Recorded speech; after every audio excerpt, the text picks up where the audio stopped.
Y siguiendo con la programación de Radio María, a continuación les ofrecemos el Catecismo de la Iglesia Católica, dirigido por Monseñor José Ignacio Munilla.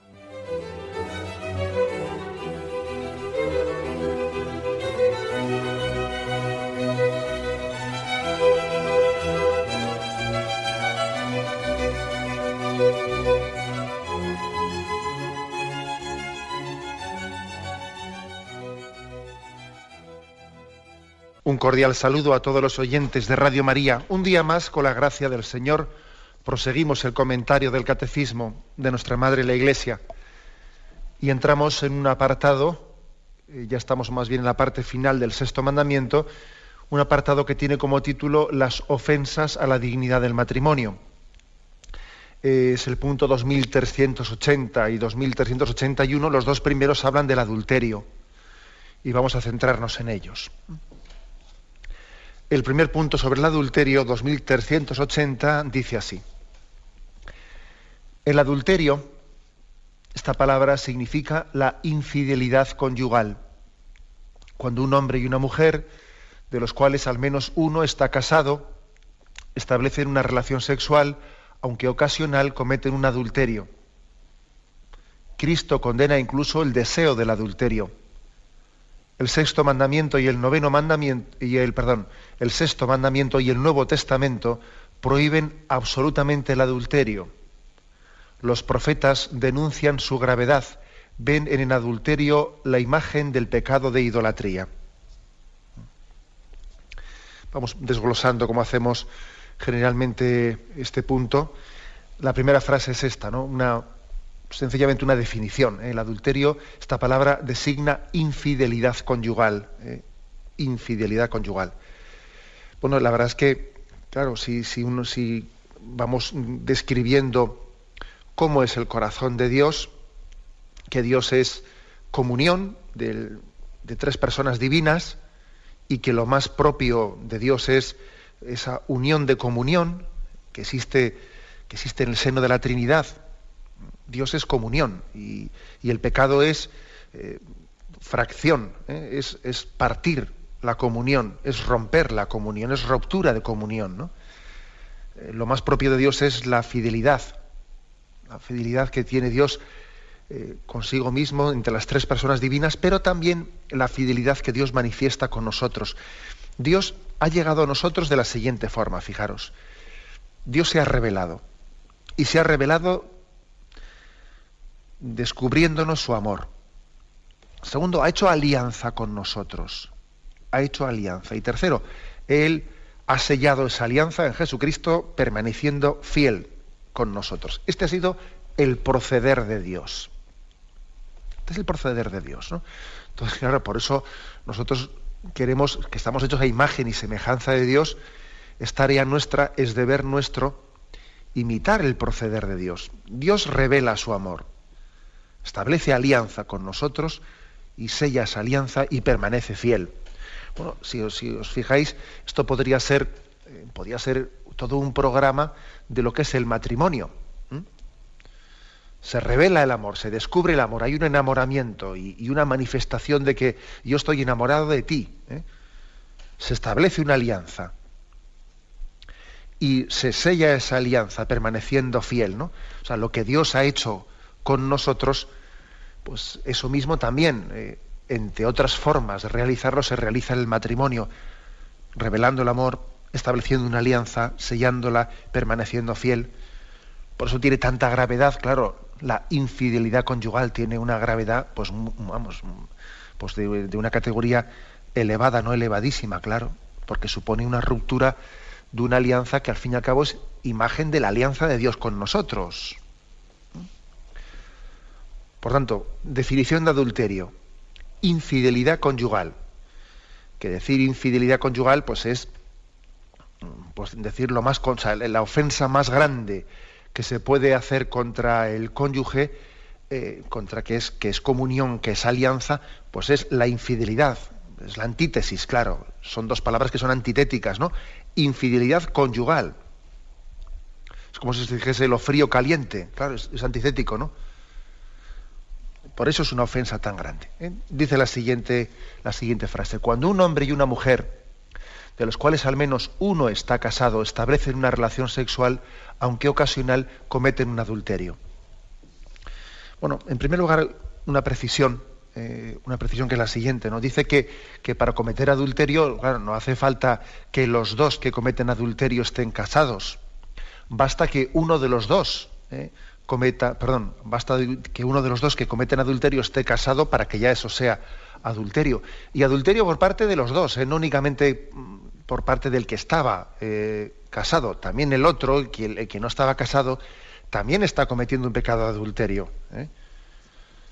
Esto también es bueno decirlo, porque a veces uno piensa, bueno, el que cometerá adulterio es el que estaba casado, el otro era libre de compromisos, por lo tanto él no tiene responsabilidad de ese adulterio.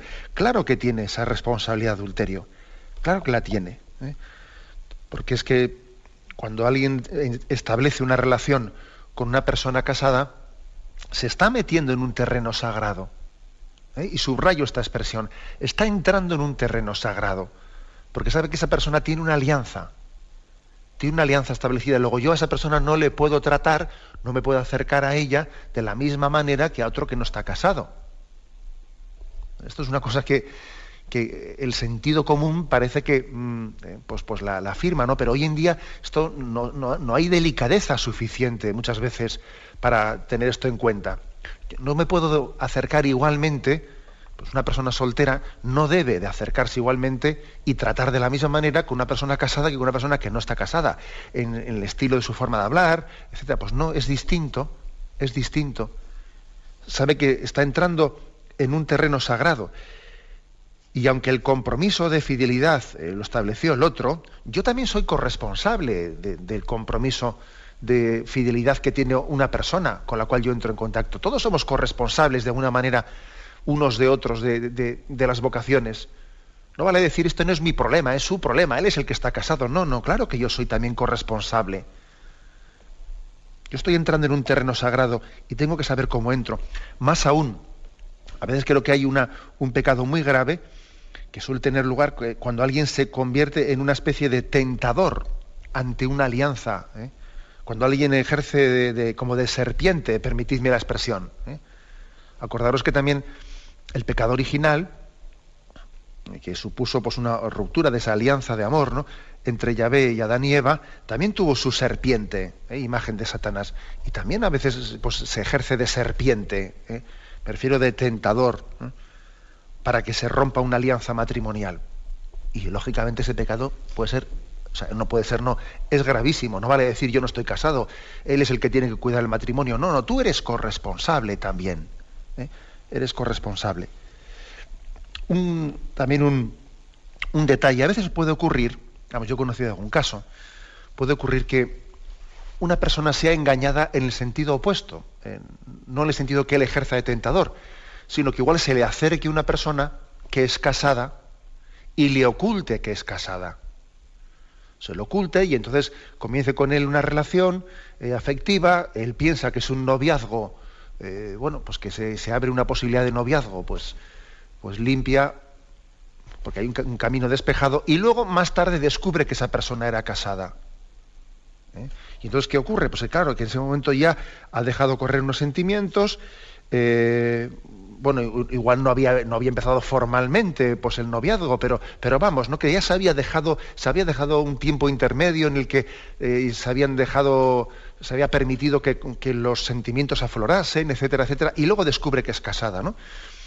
Yo conozco casos de estos, algún caso de este estilo, ¿no?, que lógicamente es un engaño muy grave, porque yo pienso que el que es casado no debe de ocultarlo, debe de manifestarlo.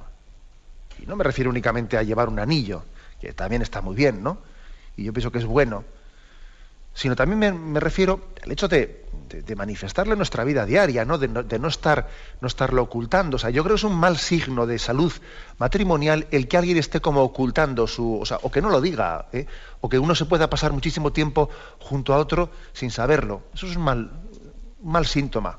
También eso pasa en la vida sacerdotal, Cuando alguien resulta que puede estar mucho tiempo con un sacerdote sin saber que ese es sacerdote, porque claro, ni viste de sacerdote, pero además es que ni lo menta, ni lo dice, y habla de cuestiones intrascendentes, hablan de fútbol, del otro, y resulta que, también he conocido yo un caso de una persona que durante mucho tiempo, ¿no?, pues solía los domingos a la tarde pues ir al fútbol, salir, etcétera, con un amigo, y luego al cabo de no sé cuánto tiempo descubrió que era sacerdote. Y dijo, ¿anda este sacerdote? Pues yo llevo ya no sé cuántos años llevaba con él, y dice, eso es un malísimo signo, o sea, es muy mal signo que alguien pueda ocultar su condición sacerdotal tanto tiempo. Bueno, lo mismo pasa con el matrimonio, es muy mal signo que después de una relación de amistad, anda, tú eras casado, si yo pensaba que eras soltero. Lo lógico es que de la abundancia del corazón hable la boca, ¿no? Lo lógico es que uno en sus conversaciones hable de su mujer, hable de sus hijos, hombre, y que además las cosas hagan referencia, pues hoy es el cumpleaños de mi hijo, hoy voy no sé qué. Es lo normal. El ocultar nuestra condición es un signo que nos debiera de encender el piloto rojo. Nos lo debiera encender el piloto rojo. Bien, pero supongamos este escenario en el que alguien ha ocultado indebidamente, ¿no?, pues su condición de casado, y entonces una persona que se ha acercado a él pensaba que era soltero y ha permitido ya que se establezcan unas expectativas de relación con él, ¿no? Y descubre que es casado de repente. Entonces, ¿cómo puede reaccionar en ese momento? Bueno, pues es que es evidente que lo que hay que hacer, o sea, hay que tener capacidad de reacción, sobreponiéndose sencillamente a unos sentimientos que se han generado quizás, pero se han generado basados en la mentira, basados en la mentira. Y tenemos que superar una visión de la vida romántica, meramente romántica, como si los sentimientos, claro, hay que ser fiel a los sentimientos, uno no puede negar sus sentimientos, tengo que ser sincero con mis sentimientos, y claro, como resulta que tengo pues un enamoramiento con esta persona, entonces no puedo negármelo, no me lo puedo negar. Esta es una visión romántica. Romántica. Los sentimientos no pueden ser contrarios a verdad. No pueden ser contrarios a verdad, ¿no? Esos sentimientos se han ido forjando en la mentira. Luego hay que saber también sobreponerse a ellos y hay que saber mortificarlos. Y si yo no conduzco mis sentimientos, acaban siendo ellos los que me acaban oscureciendo la razón y sobreponiéndose a la voluntad, ¿no? O sea, que yo me niego a aceptar esa visión romántica de la existencia, en la que, claro, como hay que ser sincero, ¿no? Se dice, con tus sentimientos, claro, es que si me he enamorado de una persona... Oiga, mire usted, el enamoramiento, yo creo que el hombre racional, que tiene una voluntad y una razón, tiene una capacidad de conducir también sus afectos. Claro que si yo permito que un enamoramiento siga adelante, va a haber un momento en el que me cueste mucho, ¿no?, pues dirigir con mi voluntad y con mi razón unos sentimientos a los que les he dejado ir demasiado lejos.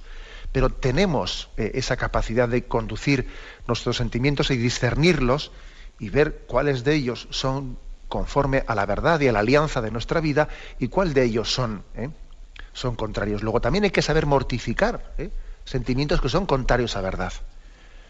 Y por lo tanto, si alguien ha sido engañado pues por una persona que le ha ocultado su condición de casada, debe de reaccionar con firmeza.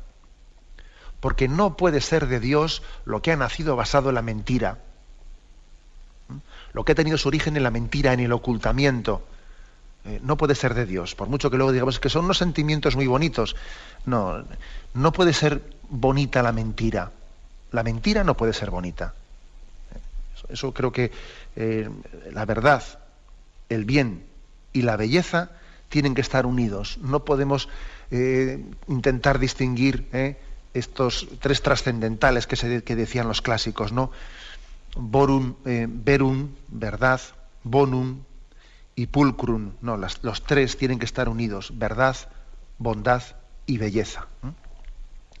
Por lo tanto, ¿no?, pues lógicamente también en este caso tiene que haber una reacción, ¿no? Una reacción. Primero, una corresponsabilidad. Si una persona está casada, yo tengo que relacionarme con ella de una manera distinta, porque tiene una alianza y yo estoy en un terreno sagrado. Segundo, por parte del casado, él no debe de ocultar nunca su condición de casado y debe de manifestarlo, porque, como he dicho antes, de la abundancia del corazón habla la boca, ¿no? Y tercero, si alguien ha sido engañado por una persona casada en alguna ocasión, ¿no?, y le ha ocultado su condición de casado y eso le ha hecho en él generar unas expectativas, debe de reaccionar con firmeza, sin hacerse cómplice de lo que sería un adulterio que le haría a él también ser adúltero si consintiese con la infidelidad de esa persona a su mujer. Tenemos un momento que habla del adulterio. Hemos leído una frase que decía: cuando un hombre y una mujer, de los cuales al menos uno está casado, establecen una relación sexual, aunque sea ocasional, cometen adulterio. Me fijo en esta frase, aunque sea ocasional. ¿Por qué quiero fijarme en ella? Porque es que también otra de las, digamos, de los engaños que que se están introduciendo en nuestra cultura, en esta especie de laxitud, ¿no?, de una moral laxa, de esa manga ancha tan grande, ¿no?, que estamos estableciendo, es que, bueno, pues para que una cosa sea grave, pues si es ocasional no tiene importancia. Vaya, porque mira, oye, porque haya ido yo a las fiestas del pueblo y me haya emborrachado un día, por una borrachera no pasa nada, ¿eh? Otra cosa es que uno sea alcohólico, ¿no? Pero emborracharse un día no pasa nada. O total, mira, es que fue una despedida de soltero, ¿sabes? Eso no es ningún problema, ¿no? No, si mi chico no tiene ningún problema con el alcohol. Una cosa es que un día sí las fiestas del pueblo venga borracho, pero vamos, eso no. Esto también está un poco metido en nuestra cultura. Quitarle importancia a ciertas cosas, pues porque son ocasionales. Y eso es un gran error, ¿eh? Eso es un gran error. Hay cosas que son malas en sí mismas, intrínsecamente son malas, y entonces no cabe justificarse diciendo es que esto ha ocurrido únicamente una vez o dos veces. Bueno, y eso lo hace bueno, ¿acaso, no? Por otra parte, yo no me creo que si un adulterio ha tenido lugar, pues digamos, puntualmente, pues eso no haya sido sino la punta de un iceberg que tiene debajo otros problemas mucho más graves, ¿eh?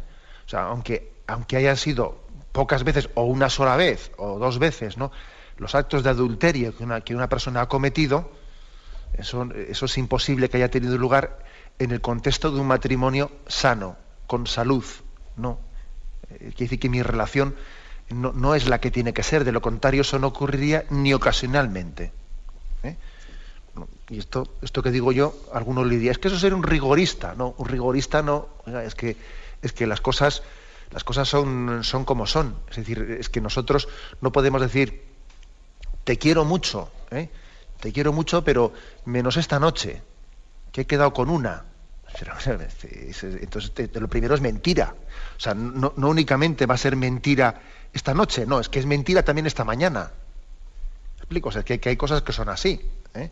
¿Por qué? Porque el amor tiende a una totalidad y a una integridad. Al amor no se le puede pedir excepciones, ¿eh? No se le puede pedir excepciones. Tiende a la totalidad y a la integridad. Ese punto es importante, ¿eh? Y sigue la siguiente frase del punto 2380 que estamos comentando. Cristo condena incluso el deseo del adulterio, ¿eh? Y se nos remite ahí un texto, a un famoso texto: habéis oído que se dijo, no cometerás adulterio, pero yo os digo, todo el que mira a una mujer deseándola ya cometió adulterio con ella en su corazón. Luego también Jesús habla de adulterio de deseo, incluso aunque no exista una relación sexual con esa persona, pero hay un adulterio en el corazón. Eso también es importante que lo examinemos, porque hay situaciones afectivas, pues que son próximas al adulterio o que pueden llegar a ser adulterio.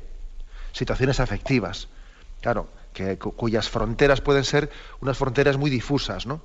Uno está tonteando, tonteos indebidos en los que mi afecto se está poniendo en otra persona.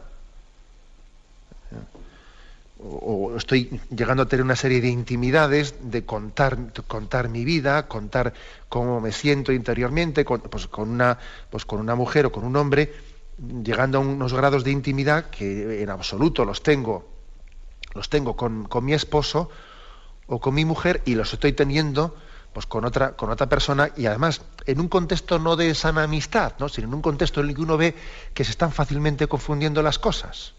Se está confundiendo el tocino con la velocidad, ¿no?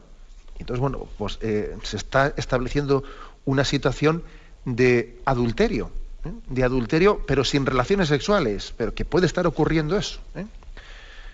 Hay que examinar, cuando estamos buscando pues un tubo de escape que nos está llevando a soñar en otra persona, a poner en ella nuestra ilusión. En vez de tenerla en mi esposa, la tengo en otra mujer, pienso en la otra en vez de pensar en mi mujer, etcétera, etcétera, etcétera, ¿no? Y estamos escapando en vez de afrontando, que suele ser lo típico, ¿no? Estamos escapando en vez de afrontando los problemas de nuestro matrimonio. Porque claro, si falta una ilusión de enamoramiento, lo que hay que hacer es ver dónde está la causa y afrontarla, no estar soñando en otra persona. Y al mismo tiempo, pues a veces uno puede decir, no, yo no quiero ser infiel, pero sí que estoy permitiéndome que mis afectos comiencen a estar en otra persona. Mi corazón está fuera del matrimonio.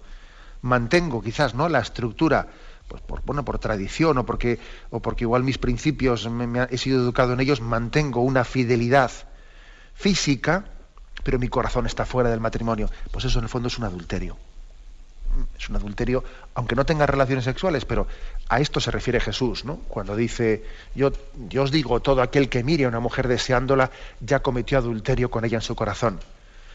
Porque a lo que no se refiere el Señor, que eso lo ha dejado clara la tradición de la Iglesia, es a que a uno se le pasen pensamientos impuros, o que se le pasen, ay, es que he tenido un pensamiento de adulterio. Bueno, mira, el pensamiento es una cosa. Pero aquí cuando se habla de deseo, se habla de un deseo consentido y de un deseo buscado, ¿no? Y de un deseo que yo he tonteado y he no sé qué y he preparado este momento. O sea, que no es lo mismo el tener un pensamiento, que al fin y al cabo no soy yo, sino que me ha sobrevenido un pensamiento. Eso es otra cosa. Eso es muy distinto del adulterio de deseo. Bueno, pues también esto es importante, como veis. Seguimos adelante y dice este punto 2380. El sexto mandamiento y el Nuevo Testamento prohíben absolutamente el adulterio. Bueno, pues eso está claro. Así como pues el adulterio también estaba explícitamente prohibido en el Antiguo Testamento. Lo que ocurre es que luego en el Antiguo Testamento pues existía unas permisividades con el divorcio, etcétera, que ya hablaremos de eso más adelante, porque después del tema del adulterio el catecismo aborda el tema del divorcio. Pero en el Nuevo Testamento Jesucristo habla con unos términos que son inequívocos. Aquí vienen unos cuantos textos. Mateo 5:32, pues yo os digo, todo el que repudia a su mujer, excepto el caso de fornicación, la hace ser adúltera, y el que se case con una repudiada comete adulterio. Mateo 19:6.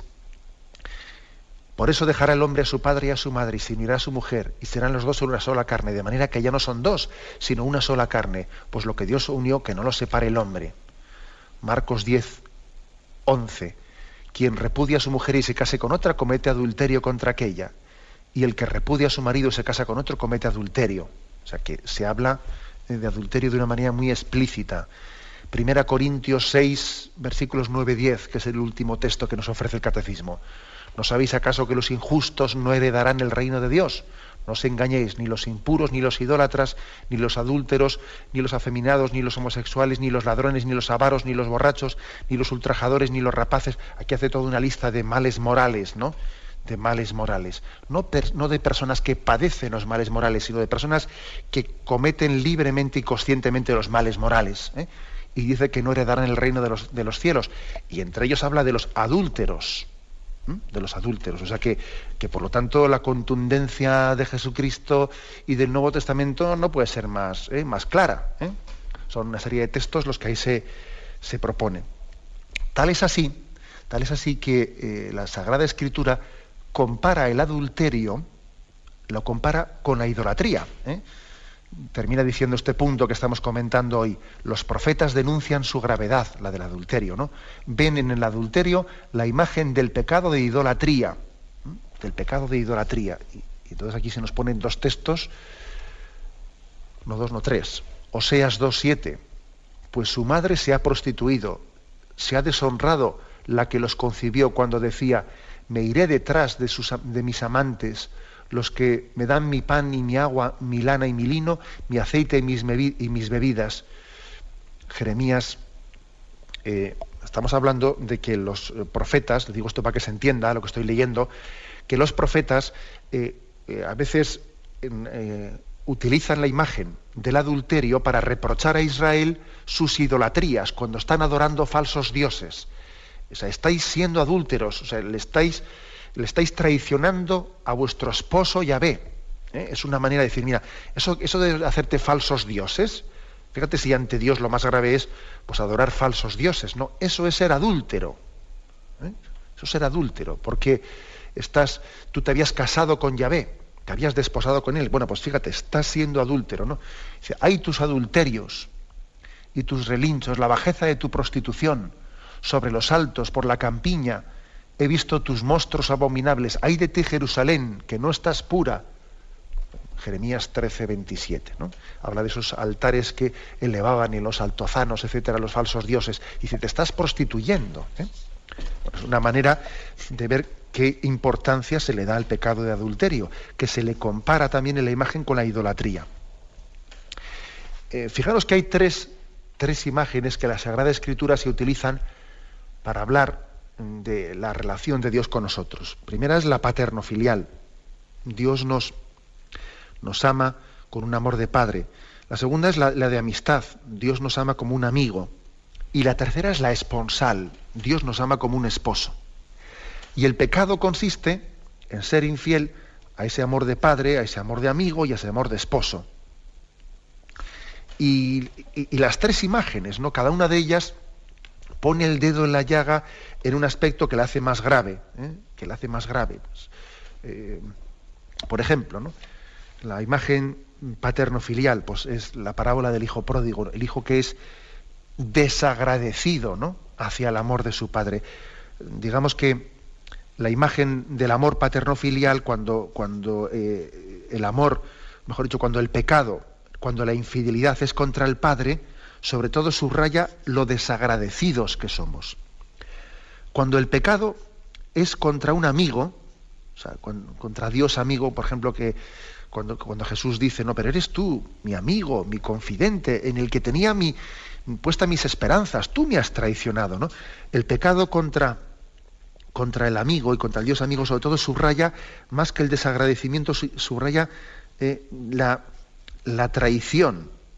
O sea, la traición a alguien que había puesto su confianza en él, que tenía puesto su confianza en mí. Y hemos sido, si la imagen paterno-filial subraya el desagradecimiento hacia el padre, en la imagen de la amistad se subraya la traición. Bueno, pues en la imagen esponsal, que es la tercera, cuando uno es infiel, ¿no?, al amor esponsal, sobre todo hay lo que se subraya es la ofensa a la intimidad. Porque ser infiel a Yahvé esposo, ser infiel también entre nosotros en el matrimonio, es sobre todo una ofensa a lo más íntimo. Porque claro, la relación esponsal, a diferencia de la paterno-filial, a diferencia de la amistad, había entregado lo más íntimo, hasta lo corporal, lo había entregado, con lo cual es una especie de ofensa absoluta a la intimidad de una persona. O sea que cada una de estas imágenes yo creo que subraya una cosa. La infidelidad al amor del padre es el pecado de desagradecimiento. La infidelidad al amor del amigo es el pecado de la traición, ¿no? Y la infidelidad al amor del esposo es la ofensa a lo más íntimo del hombre y de la mujer, a lo más íntimo de nosotros. Bueno, pues esta imagen la utilizan los profetas para explicar cómo que Israel es la esposa de Yahvé. Fíjate cuánto le duele a Yahvé vuestro pecado. Mira, le duele tanto, como a un esposo le duele tener una mujer adúltera. O como a una esposa le duele tener un marido adúltero. Para que os deis cuenta, ¿no? Es como Yahvé nos dice, para que os deis cuenta lo que me duele vuestro pecado. Calcula tú. Y por eso Yahvé elige a Oseas, a un profeta, que su mujer le era infiel. Y le dice, tú, Oseas, tú eres la persona que yo quería buscar para que tú le expliques a Israel lo que me duele el pecado de Israel. Como a ti te duele el pecado de tu esposa, que se va por ahí con cualquiera, así me duele a mí el pecado de Israel. Bueno, pues demos la vuelta ahora, ¿no? O sea, es decir, pues ¿Cómo es de grave el pecado de adulterio? Pues fíjate cómo a Dios le duele el pecado de idolatría, que alguien se vaya con falsos dioses. Pues así también eso nos ilumina para entender la gravedad del pecado de adulterio. Esta es un poco la forma en la que este punto del catecismo concluye esta explicación. Tenemos un momento de reflexión y con Monseñor José Ignacio Munilla. Pasamos al punto 2381. Son 2 puntos los que hablan del adulterio y hoy queremos concluir con los 2. El 2381 dice: el adulterio es una injusticia. El que lo comete falta a sus compromisos, lesiona el signo de la alianza, que es el vínculo matrimonial, quebranta el derecho del otro cónyuge y atenta contra la institución del matrimonio, violando el contrato que le da origen. Compromete el bien de la generación humana y de los hijos, que necesitan la unión estable de los padres. Digamos, hablar, dar una perspectiva que complementa el punto anterior. Si el punto anterior se hablaba de la gravedad del adulterio desde el punto de vista de la infidelidad, de esa ofensa a una intimidad de una persona que me lo ha dado todo y yo sin embargo pues la traiciono yéndome con otra. Aquí se habla sobre todo de la injusticia. El adulterio es una injusticia. Es una injusticia porque una vez que ha habido una alianza de amor, pues tiene, como todas las alianzas, tiene también un compromiso en el que hay unos derechos y unos deberes. Hay deberes y hay derechos. Y uno tiene derecho a esperar de su esposo o de su esposa una fidelidad. Tiene derecho a esperarlo. Por lo tanto, habla con toda propiedad un cónyuge cuando ve que su otro cónyuge ha sido infiel y le dice: no hay derecho a lo que has hecho. No hay derecho. Pues tiene todo, habla con plena propiedad. Es una injusticia. Es una injusticia hablar en estos términos, ¿no? Y por supuesto también los hijos tienen derecho a que sus padres sean fieles. O sea, cuando alguien comete un pecado de adulterio, está cometiendo pues un pecado, primero, que ofende a Dios. Ofende a Dios, que es fuente y autor de toda justicia. Y es Dios el que selló su alianza. Porque la alianza con la esposa o con el esposo la sellamos ante el altar con la sangre de Jesucristo. Y celebramos la Eucaristía en la que la sangre de Jesucristo selló nuestra alianza. Luego, ser adúltero es traicionar la sangre de Jesucristo. O sea, ya sé que estoy hablando con términos fuertes, pero es que las cosas son así. En segundo lugar, el pecado de adulterio comete una gran injusticia contra el cónyuge, porque yo me había comprometido en una alianza de amor y le estoy traicionando en lo más íntimo lo estoy traicionando. En tercer lugar, lo estoy traicionando siendo injusto con mis hijos. Mis hijos tienen derecho a esperar de mí. Y fijaros una cosa, y no me vale decir es que no lo saben, no, es que tienen derecho a tener un padre fiel, no a creer que lo tienen, sino a tenerlo. Aquí no vale con que lo sepan o no lo sepan. O sea, Dios lo sabe todo. Entonces mis hijos tienen derecho a un padre fiel. Entonces he dicho que en primer lugar es un pecado contra Dios, ¿no? En segundo lugar, un pecado de injusticia contra mi cónyuge, contra mis hijos y contra la sociedad misma también porque la sociedad tiene derecho a esperar de mí que yo sea fiel a mi vocación. Porque el bien común se construye sumando los bienes personales y el bien moral de cada uno. O sea, el bien común no es algo ajeno a mi bien personal. Eso que nos quede bien claro. Quede bien claro que eso, cuando por ahí en algunas ocasiones ha habido situaciones de que un político pues se ha descubierto una situación de adulterio en su vida, ¿no? Y entonces algunos dicen, bueno, pero no hay que mezclar la vida privada con la vida pública. Si él es adúltero en su vida privada, bueno, pues oye, pero la vida pública es la vida pública y la vida privada es la privada. Pues con todos mis respetos, yo no creo en eso. Vamos a ver cómo vamos a ser capaces de aportar a la vida pública un bien, o sea, en favor del bien común, cuando resulta que yo parto de una injusticia clarísima en mi vida. O sea, ¿qué voy a aportar yo al bien al bien común si yo no me arrepiento profunda? Otra cosa es que alguien peque y se arrepiente, por supuesto, ¿no? Pero desde una infidelidad consentida y reivindicada, ¿qué voy a aportar yo al bien común? Vamos a ver. Bueno, por tanto, aquí se habla del adulterio como de injusticia.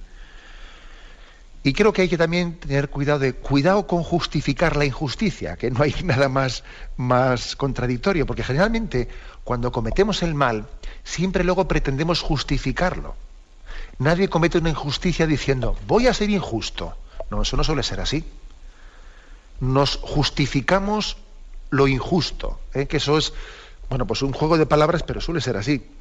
Por ejemplo, típicas justificaciones, ¿no? Falsas, claro. Pues el otro no lo da todo, es que yo me siento, estamos viviendo una etapa matrimonial en la que yo veo que mi cónyuge, él no lo da todo. Si él no lo da todo, pues yo también, o incluso, es que él también es infiel, sospecho que es infiel, entonces si él es infiel, yo también tengo bandera de corso, ¿no? Para actuar también de la misma manera. Vamos a ver, nadie tiene derecho a ser injusto porque el otro sea injusto. Dice la Sagrada Escritura, si vosotros sois infieles, yo siempre seré fiel, porque no puedo negarme a mí mismo. Yahvé ha hecho una alianza con nosotros de fidelidad. Y la va a mantener, gracias a Dios, la está manteniendo a pesar de nuestra infidelidad. Por lo tanto, desenmascaremos a veces esa especie de justificaciones que nos buscamos. O también a veces decimos, es que me siento solo, ¿no? Es que me siento solo. Bueno, pero vamos a ver, cuando justificamos una infidelidad en una soledad del corazón, en el fondo, lo que estamos diciendo es que aparte de este pecado de infidelidad, tenía otro pecado de una vivencia enferma del amor matrimonial, de una vivencia enferma, o sea, que son dos pecados, no uno, ¿eh? Eso casi siempre ocurre, que el pecado de adulterio, casi siempre no, siempre, el pecado de adulterio tenía pecados anteriores dentro del matrimonio, de falta de entrega generosa, enamorada, corresponsabilidad del matrimonio, etcétera. O sea, un pecado de adulterio siempre suele tener antes pecados de falta de entrega en la alianza del matrimonio. Y también a veces, pues disfrazándolo de humildad, pues se pretende justificar el adulterio, pues diciendo pues eso, que la carne es débil. Vamos a ver, y claro que la carne es débil, pero no vale con hacer esa afirmación.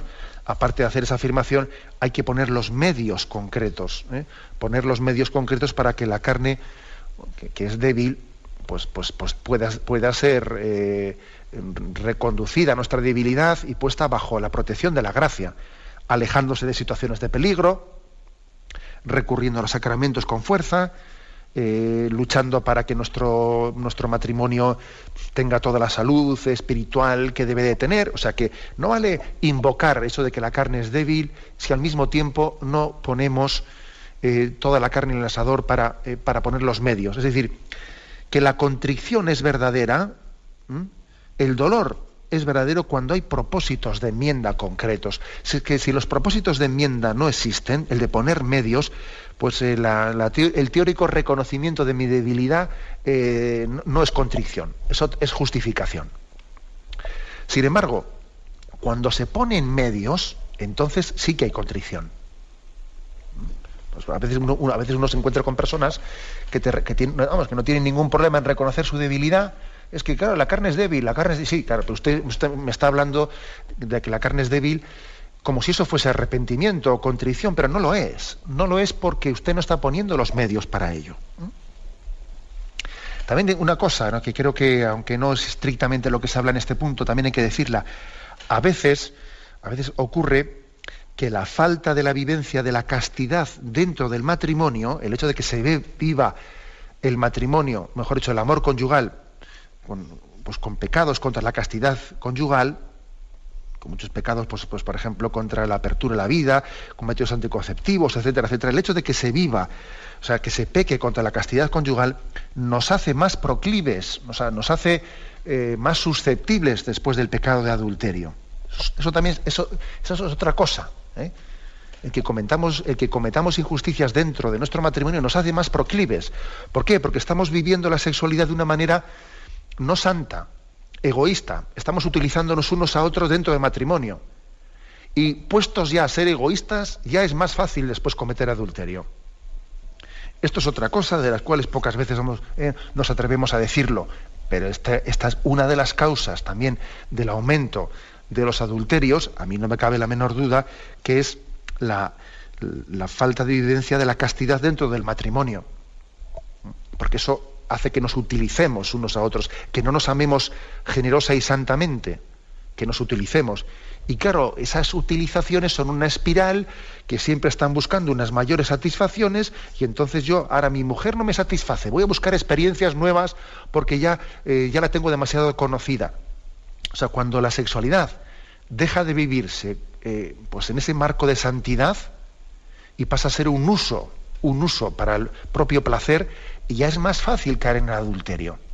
O sea, que nos quede claro que yo creo que este es uno de los puntos que más, claro, como razón última, no como razón inmediata, pero como razón última, más motiva a los adulterios, ¿no? La falta de la evidencia de la castidad conyugal.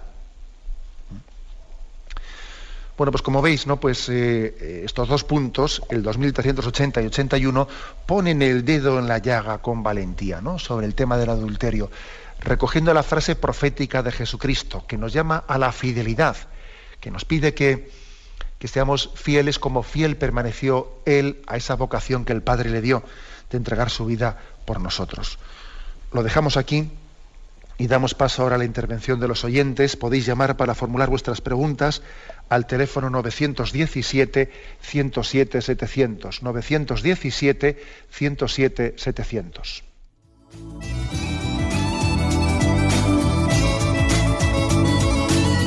¿Le gustaría tener sus programas favoritos de Radio María en CD o DVD? Ahora es posible.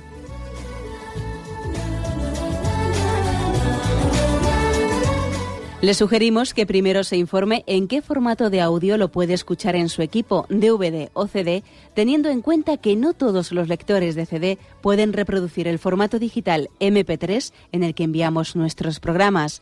Y luego, si quiere en su casa esos programas que tanto le gustan, solo tiene que escribir una carta a Radio María, Paseo Lanceros 2, primera planta, 28024, Madrid, indicando si lo quiere en CD o DVD y cuántos programas. También le rogamos que escriba su nombre, dirección y no se olvide de facilitarnos un teléfono de contacto para cualquier duda que nos surja.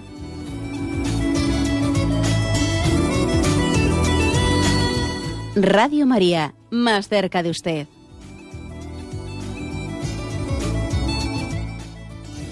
Escuchan el programa Catecismo de la Iglesia Católica con Monseñor José Ignacio Munilla.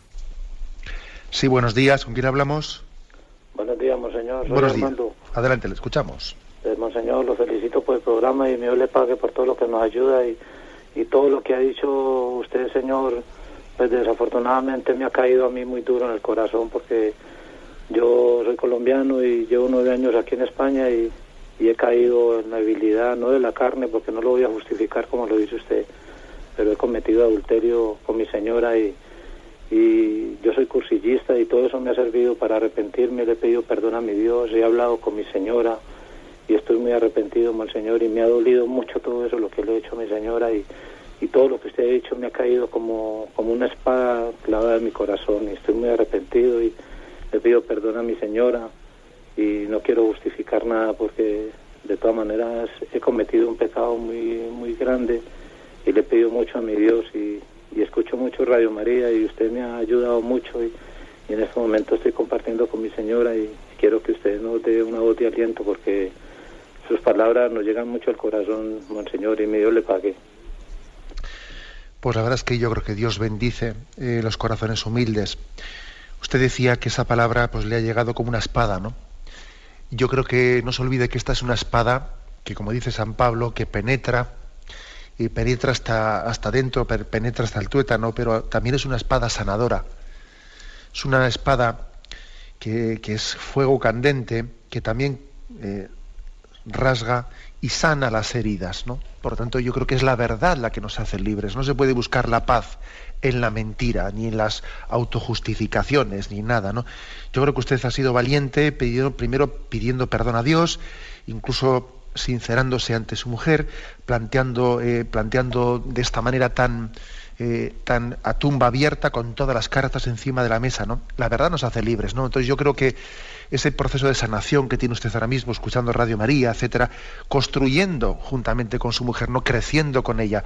Tenga usted paciencia con su mujer, tenga en cuenta que también ella ha sido herida en sus sentimientos más profundos, y me imagino que habrá momentos en los que ella le cueste confiar y pueda tener reacciones. Tenga paciencia con ella y asuma usted también esas reacciones de su mujer como, bueno, pues como también parte de la penitencia que también el Señor quiere que usted tenga para la purificación y la redención de su vida.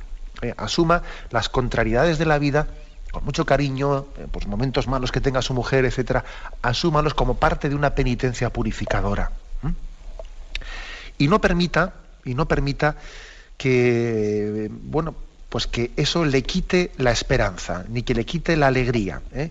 Lógicamente no debe de ser una alegría superficial, como si aquí no hubiese pasado nada. No es una alegría superficial, pero sí es una alegría que nace de la esperanza, de que Dios nos hace nuevos y Dios nos recrea. El perdón de Dios es recreador. Luego tenga usted esperanza de que en su matrimonio todavía el vino bueno está por llegar, porque el Señor lo ha reservado para esta etapa de su vida, ¿eh? Y rezamos por ustedes. Y nos alegramos mucho de tenerles como compañeros en Radio María. Damos paso a un siguiente oyente. Buenos días. Buenos días. Hola, buenos días. Sí, le escuchamos. Buenos días, monseñor. Sí. Estoy escuchando su programa y como está hablando de lo del adulterio, vamos a ver, en el matrimonio. Yo siempre consideré que una persona que va detrás de un sacerdote y sabe que es sacerdote y consigue sacarlo de su sacerdocio, para mí eso es una forma de adulterio, porque esa persona no era libre para ella. Entonces querría que me aclarara este punto, porque esa persona también estaba comprometida con Dios, o sea, tenía un sacerdocio ministerial. Entonces, como yo conozco un caso y además ella lo había dicho así, que había ido a por él porque le gustaba, pues claro, yo eso lo considero también muy grave, porque es lo que usted dice, a veces los sentimientos hay que mortificarlos. Entonces quería que me aclarara esto, si de alguna forma eso también es un adulterio en sí. Pues sí, mire usted, yo creo que me alegro mucho de que haya hecho esa precisión, porque a veces el tener una visión más global de conjunto nos ayuda a entender la doctrina moral cristiana, por supuesto, ¿eh? Una persona célibe tiene un compromiso esponsal ante el Señor, y por lo tanto el que alguien se entrometa sabiendo sabiendo ella, en este caso concreto, ¿no? que ese sacerdote tiene un compromiso de celibato, etcétera, y pues está de alguna manera haciendo, pues, infundiendo está empujando a un pecado, pues totalmente similar al pecado del adulterio, totalmente similar, asimilable en términos de gravedad moral. Incluso en cierto sentido, sabiendo que el esposo ahí directamente es Jesucristo, pues todavía con una gravedad moral mayor si cabe desde ese punto de vista, ¿no?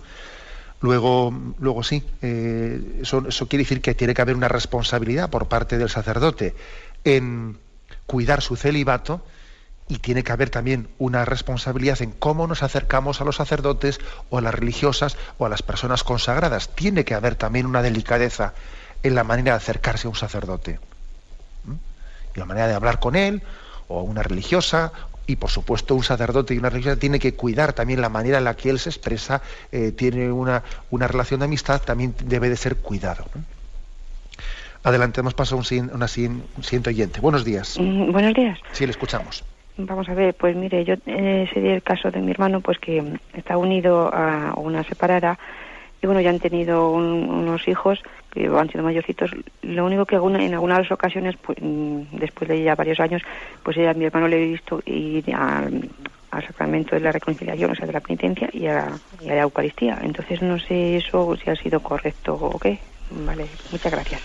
De acuerdo. Bien, la verdad es que de ese tema igual vamos a hablar en los días próximos, porque comienza justamente, pues a partir del siguiente punto comienza el tema del divorcio.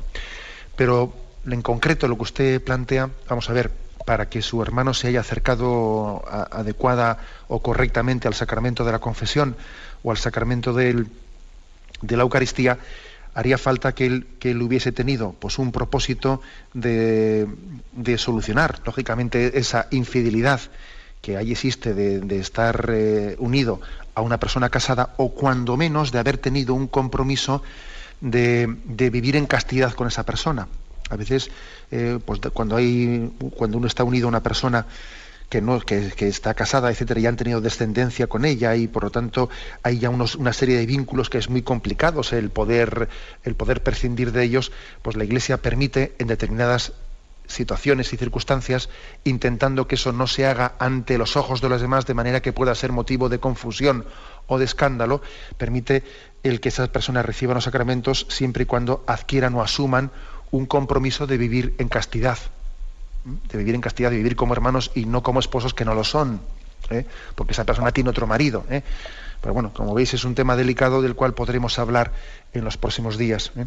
Ahora tenemos el tiempo cumplido y me despido con la bendición de Dios Todopoderoso, Padre, Hijo y Espíritu Santo. Alabado sea Jesucristo.